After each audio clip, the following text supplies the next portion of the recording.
அது என் கட்சி பிரச்சனை, அது என் பிரச்சனை, அதை நான் எதிர்கொண்டுக்குருவேன். அது நாட்டுக்கும் மக்களுக்கும் பிரச்சனை இல்லை. வேற தாலியை வச்சு நடத்தினவரை ஒருத்தரை கொண்டாங்க, இல்ல இல்ல கொண்டாங்க, அவரை கொண்டாங்க. தாலியை வச்சு நடத்தினவரை கொண்டாங்க. அந்த குற்றச்சாட்டை சொன்னவர் யாரு?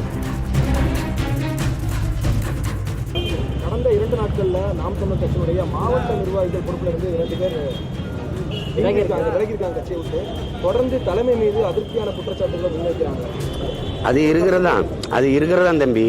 போகும்போது இருப்பாங்க, இவ்வளவு நாள் இப்போ திடீர்னு அதிருப்தி வரும். திருப்தி இருக்கிற இடத்துக்கு போய் சேர்ந்துக்கிற வேண்டியதான். அதெல்லாம் இருக்கிறதான் போறது தான். அது ஒரு பெரிய சிக்கல் இல்லை.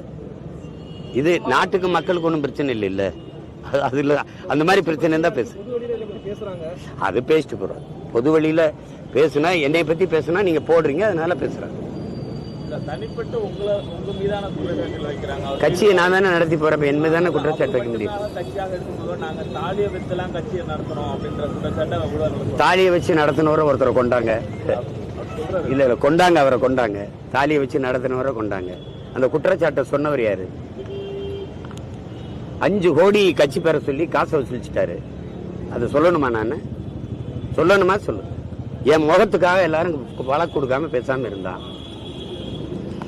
அதை போய் பேசிட்டுக்கணுமா? எனக்கு தகுதியா இருக்குமா இல்ல தரமா இருக்குமா? சொல்லு.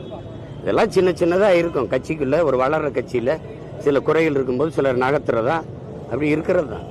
அதெல்லாம் அது போய் அது ஒரு பிரச்சனையா பேசிட்டுக்காது. இவ்வளவு நேரம் மக்கள் பிரச்சனையை பேசுறீங்க, அது சரி. அது என் கட்சி பிரச்சனை, அது என் பிரச்சனை, அதை நான் எதிர்கொண்டுக்குருவேன். அது நாட்டுக்கும் மக்களுக்கும் பிரச்சனை இல்லை. வேற அமைச்சரவை மாறி இருக்கு. 2 புதுமுகங்களுக்கு வாய்ப்பு கொடுத்திருக்காங்க.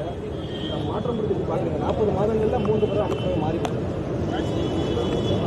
அந்த மாறுதலை நான் பெருசா ஏற்கல, ரசிக்கல. ஆனா ஒண்ணு உங்க எல்லாருக்கும் ஒண்ணு சொல்லணும்.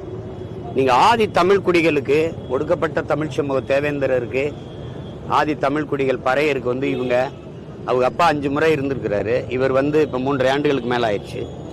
இதுவரை இந்த ஆதி திராவிட நலத்துறை தவிர எதுவும் கொடுக்கல. கேட்டா உங்க அண்ணன் ஆராசாவுக்கு நாங்க மத்தியில் அமைச்சர் கொடுத்தோன்றோம்.